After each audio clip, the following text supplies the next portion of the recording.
I have a few proposals to promote investment and employment.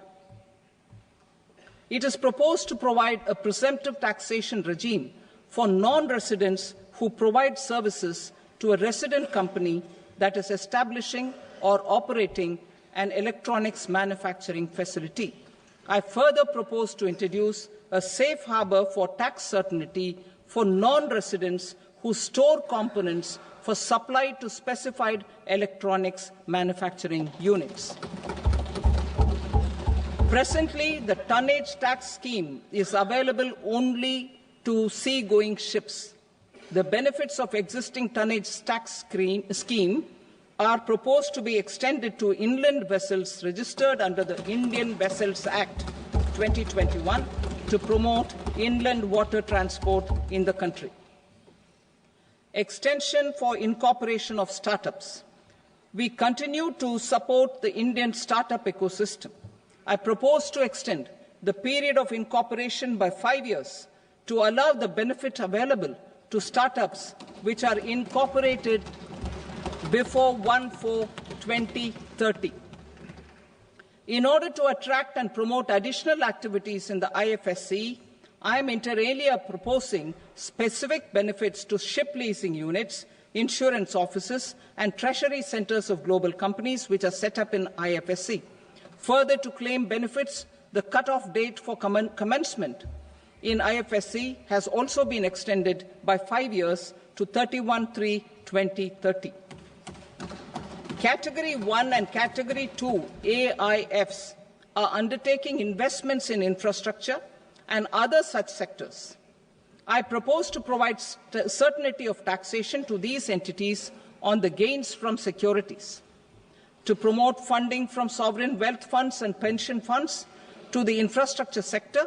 I propose to extend the date of making an investment by 5 more years up to 31st March 2030.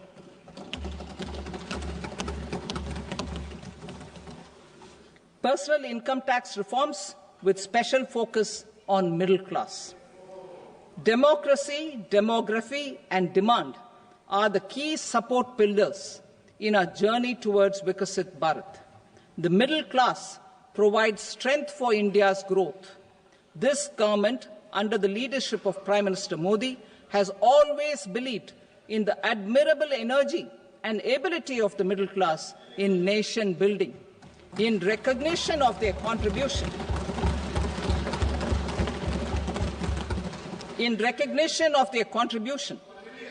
we have periodically reduced their tax burden. Right after 2014, the nil tax slab was raised to 2.5 lakhs of rupees, which was further raised to 5 lakh rupees in 2019 and to 7 lakh rupees in 2023. This is reflective of our government's trust on the middle-class taxpayers. I am now happy to announce that there will be no income tax payable up to income of 12 lakh rupees.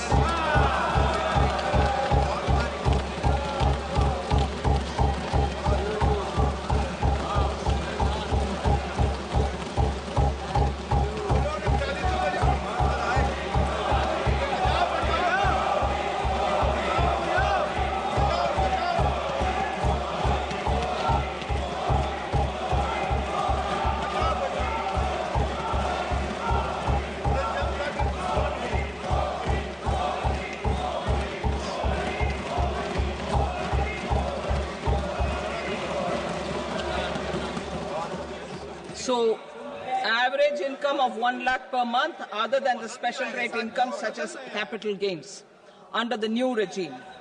This limit will be 12.75 lakh for salaried taxpayers due to the standard deduction of 75,000. Slabs and rates are being changed across the board to benefit all taxpayers. The new structure will substantially reduce the taxes of the middle class and leave more money in their hands, boosting household consumption, savings and investment. In the new tax regime, I propose to revise tax rate structures as follows: 0 to 4 lakh rupees nil, 4.8 lakh rupees to 4 to 8 lakh rupees 5%, 8 to 12 lakh rupees 10%, 12 to 16 lakh rupees 15%, 16 to 20 lakh rupees 20%, 20 to 24 lakh rupees 25%, and above 24 lakh rupees 30%. To taxpayers up to 12 lakh of normal income, other than special rate income such as capital gains. I read that again. To taxpayers up to 12 lakh of income, other than special rate income such as capital gains, tax rebate is being provided in addition to the benefit due to slab rate reduction in such a manner that there is no tax payable by them. The total tax benefit of slab rate changes and rebate at different income levels can be illustrated with a few examples. A taxpayer in the new regime with an income of 12 lakh rupees will get a benefit of 80,000 rupees in tax, which is 100% of tax payable as per the existing rates. A person having income of 18 lakh rupees will get a benefit of 70,000 rupees in tax, that is 30% of tax payable as per existing rates. A person with an income of 25 lakh gets a benefit of 1,10,000 rupees, that is 25% of his tax payable as per existing rates. Details of my tax proposals are given in the annexure. As a result of these proposals, Honourable Speaker, sir, revenue of about 1 lakh crore in direct taxes and 2,600 crores in indirect taxes will be foregone.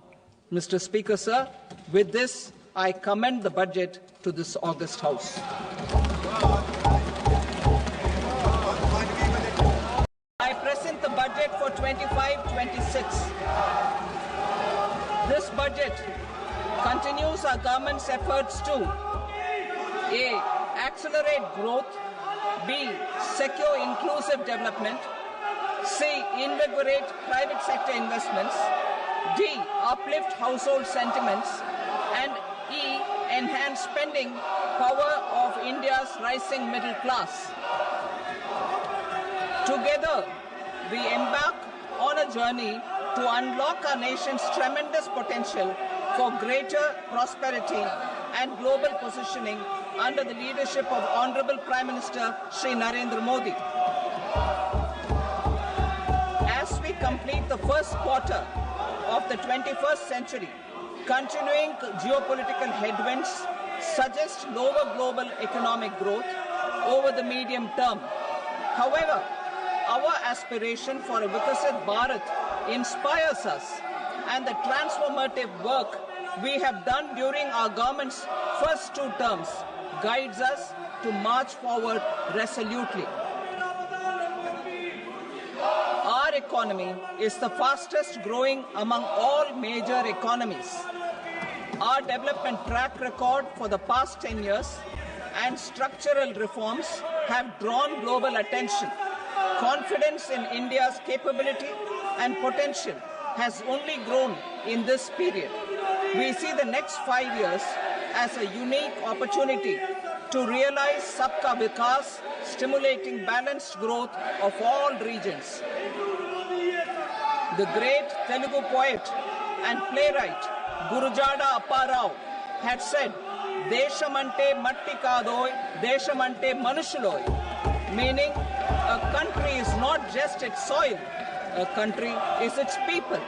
In line with this, for us, Vikasit Bharat encompasses zero poverty, 100% quality good school education, access to high quality, affordable and comprehensive health care, 100% skilled labor with meaningful employment, 70% women in economic activities, and farmers making our country the food basket of the world. In this budget, the proposed development measures span 10 broad areas, focusing on Garib, Youth, Annadata, and Nari. spurring agricultural growth and productivity, building rural prosperity and resilience, taking everyone together on an inclusive growth path, boosting manufacturing and furthering Make in India, supporting MSMEs, enabling employment-led development, investing in people, economy, and innovation, securing energy supplies, promoting exports, and nurturing innovation.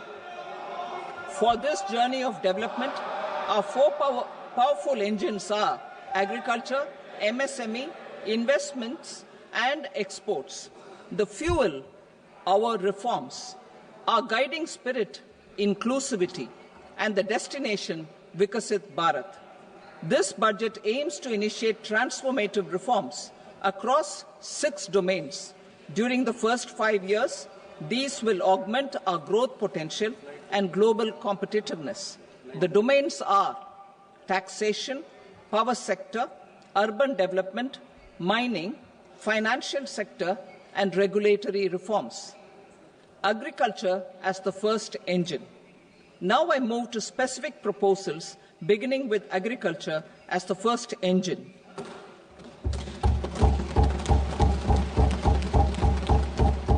Prime Minister Dhan Dhanya Krishi Yojana, Developing Agri-Districts Program. Motivated by the success of the Aspirational District Program, our government will undertake a Prime Minister Dhan Dhanya Krishi Yojana in partnership with states.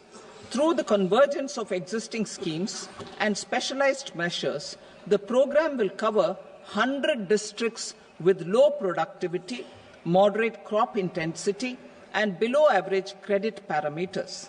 It aims to 1. Enhance agricultural productivity, 2. Adopt crop diversification and sustainable agricultural practices, 3. Augment post-harvest storage at the panchayat and block level, 4. Improve irrigation facilities, and 5. Facilitate availability of long-term and short-term credit. This program is likely to help 1.7 crore farmers. Building rural prosperity and resilience. A comprehensive multi-sectoral rural prosperity and resilience program will be launched in partnership with the states. This will address underemployment in agriculture through skilling, investment, technology, and invigorating the rural economy. The goal is to generate ample opportunities in rural areas so that migration is an option but not a necessity. The program will focus on rural women, young farmers, rural youth, marginal and small farmers, and landless families. The details are in Annexure A. Domestic best practices will be incorporated, and appropriate technical and financial assistance will be sought from multilateral development banks. In Phase 1, 100 developing agri-districts will be covered. Atmanirbharta in pulses. Our government is implementing the National Mission for Edible Oilseed for achieving Atmanirbharta in edible oils. Our farmers have the capability to grow enough for our needs and more. 10 years ago, we made concerted efforts and succeeded in achieving near self-sufficiency in pulses. Farmers responded to the need by increasing the cultivated area by 50%, and government arranged for procurement and remunerative prices. Since then, with rising incomes and better affordability, our consumption of pulses has increased significantly. Our government will now launch a 6-year mission for Atmanirbharta in pulses with a special focus on Tuar, Urad, and Masoor. Details are in Annexure B. Central agencies such as NAFED and NCCF will be ready to procure these 3 pulses as much as offered during the next 4 years from farmers who register with these agencies and enter into agreements. comprehensive program for vegetables and fruits. It is encouraging that our people are increasingly becoming aware of their nutritional needs. It is a sign of a society becoming healthier. With rising income levels, the consumption of vegetables, fruits, and Sri Anna is increasing significantly. A comprehensive program to promote production, efficient supplies, processing, and remunerative prices for farmers will be launched in partnership with the states. Appropriate institutional mechanisms for implementation and participation of farmer producer organizations and cooperatives will be set up. Makhana Board in Bihar. For this, there is a special opportunity for the people of Bihar. A Makhana Board will be established in the state to improve production, processing, value addition, and marketing of makhana.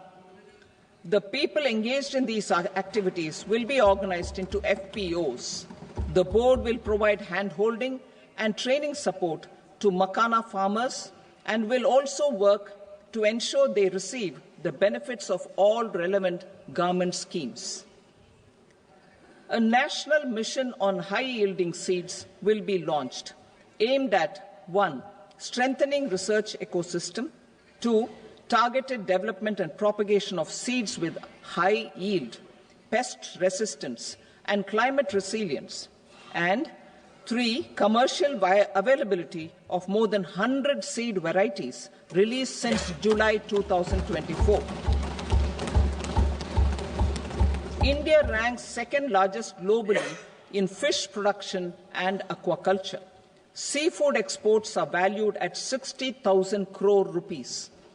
To unlock the untapped potential of the marine sector, our government will bring in an enabling framework for sustainable harnessing of fisheries from Indian exclusive economic zone and high seas, with a special focus on the Andaman and Nicobar and Lakshadweep Islands.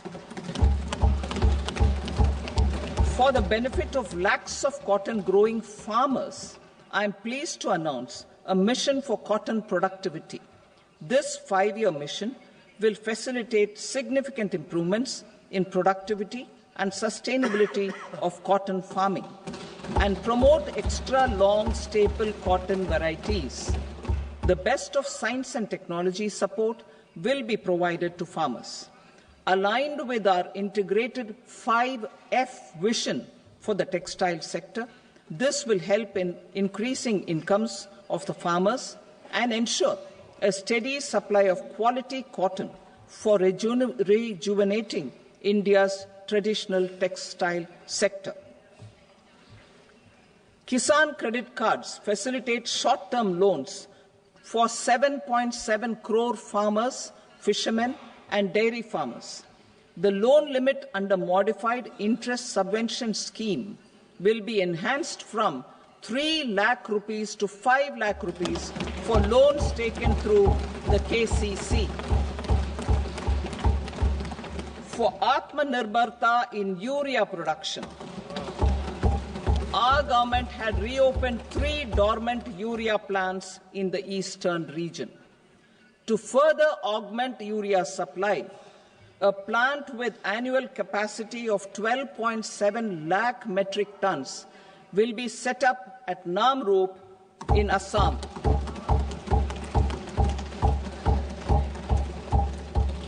India Post, with 1.5 lakh rural post offices, complemented by the India Post Payment Bank and a vast network of 2.4 lakh Dak Sevaks, will be repositioned to act as a catalyst for the rural economy. Details are at Annexure C. India Post will also be transformed as a large public logistics organization. This will meet the rising needs of Vishwakarmas, new entrepreneurs, women, self-help groups, MSMEs, and the large business organizations. Our government will provide support to NCDC for its lending operations for the cooperative sector. MSMEs as the second engine. Now I move to MSMEs as the second engine, which encompasses manufacturing and services with a focus on MSMEs numbering 5.7 crores. Currently, over 1 crore registered MSMEs, employing 7.5 crore people and generating 36% of our manufacturing, have come together to position India as a global manufacturing hub. With their quality products, these MSMEs are responsible for 45% of our exports. To help them achieve higher efficiencies of scale, technological upgradation, and better access to capital, the investment and turnover limits for classification of all MSMEs will be enhanced to 2.5 and 2 times respectively. This will give them the confidence to grow and generate employment for our youth. The details are given in Annexure D. To improve access to credit, the credit guarantee cover will be enhanced. First, for micro and small enterprises from 5 crore to 10 crore rupees, leading to additional credit of 1.5 lakh crores in the next 5 years.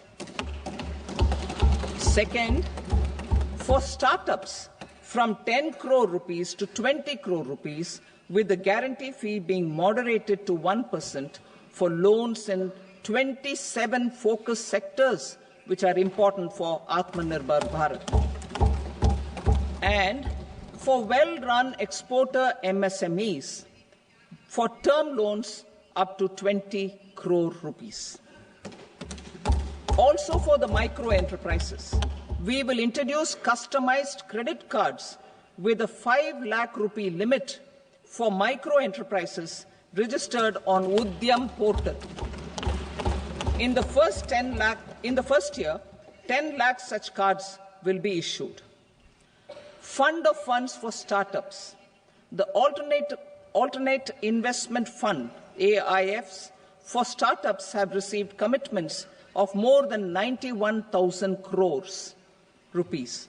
These are supported by the fund of funds set up with the Government of India's contribution of 10,000 crore rupees. Now, a new fund of funds with expanded scope and a fresh contribution of another 10,000 crore rupees will be set up.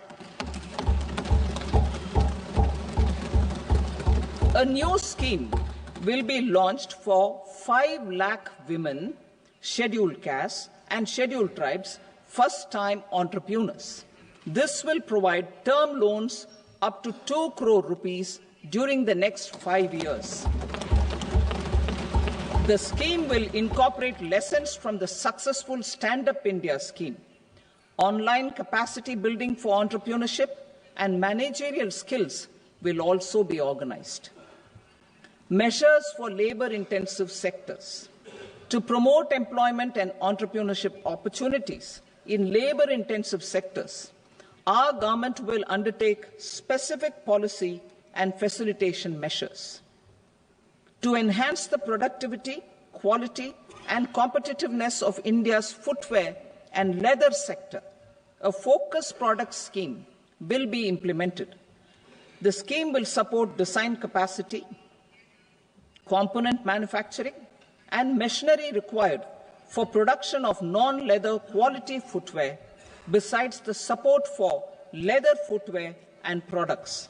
The scheme is expected to facilitate employment for 22 lakh persons, generate over 4 lakh crore rupees, and exports of over 1.1 lakh crore rupees. Measures for the toys sector.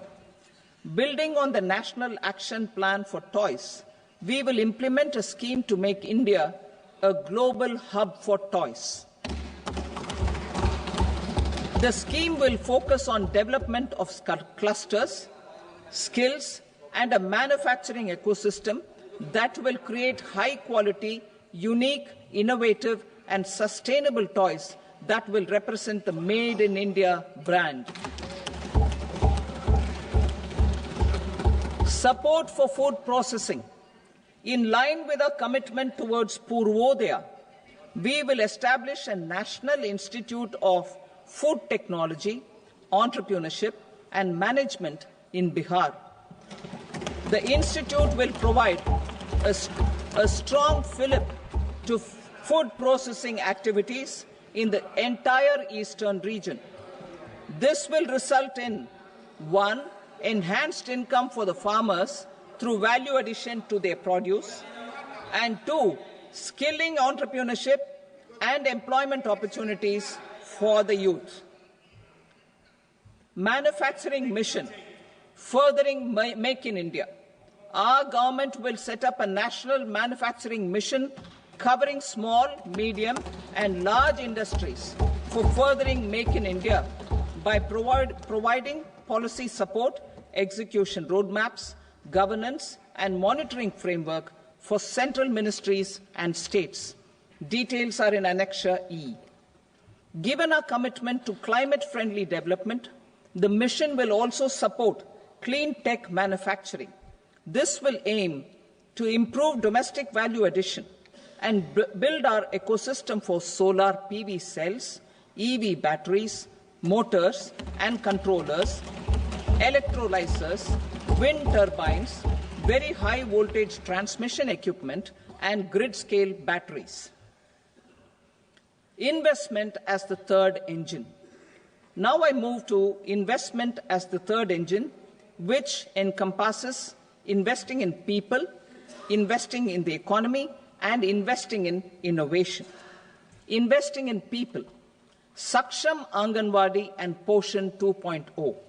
Saksham Anganwadi and Poshan 2.0 program provides nutritional support to more than 8 crore children, 1 crore pregnant women and lactating mothers all over the country, and about 20 lakh adolescent girls in aspirational districts and the Northeast region. The cost norms for these nutritional support will be enhanced appropriately. Atal Tinkering Labs. 50,000 Atal Tinkering Labs will be set up in government schools in the next 5 years to cultivate the spirit of curiosity and innovation and foster a scientific temper among young minds. Broadband connectivity to government secondary schools and PHCs. Broadband connectivity will be provided to all government secondary schools and primary health centers in rural areas under the BharatNet project. Bharatiya Bhasha Pustak Scheme. We propose to implement a Bharatiya Bhasha Pustak scheme to provide digital form Indian language books for schools and for higher education. This aims to help students understand their subjects better and in their language. National Centers of Excellence for Skilling. Building on the initiative announced in the July 24 budget, 5 national centers of excellence for skilling will be set up with global expertise and partnerships to equip our youth with the skills required for Make for India, Make for the World manufacturing. The partnership will cover curriculum design, training of trainers, and a skills certification framework and periodic reviews. Expansion of capacity in IITs. Total number of students in 23 IITs has increased 100% from 65,000 to 1.35 lakh in the past 10 years.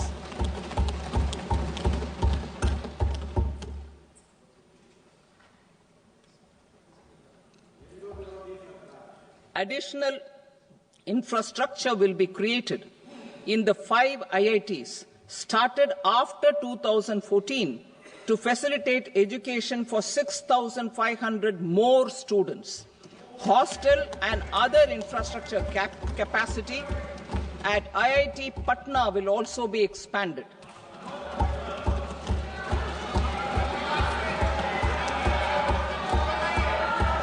Center of Excellence.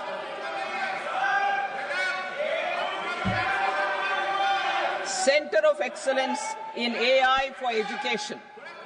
I had announced 3 centers of excellence in artificial intelligence for agriculture, health, and sustainable cities in 2023.